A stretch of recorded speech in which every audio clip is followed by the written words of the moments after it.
আর এই যে বন্ধুরা, আমরা যাব বিয়েবাড়ি, সেই জন্য এই শাড়িটা পরে আমি একটু আয়নার সামনে নিজেকে দেখছিলাম।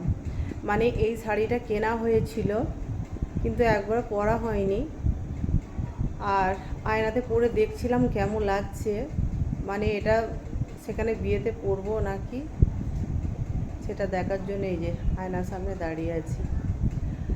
আর এই যে লাকি সোনা ওখানে বসে আছে, আমার কাছেই দাঁড়িয়ে ছিল। বাবু এখন বাইরে গিয়ে বসে আছে। আর এই শাড়ির কালারটা খুব সুন্দর, গ্রে কালার, আর ছোট ছোট গোল গোল বুটি করা আছে এই শাড়িটার মধ্যে।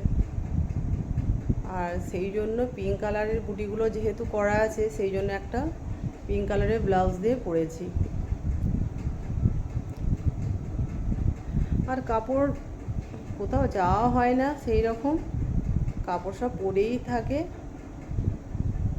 ভাবলাম একটু দেখি কেমন লাগছে।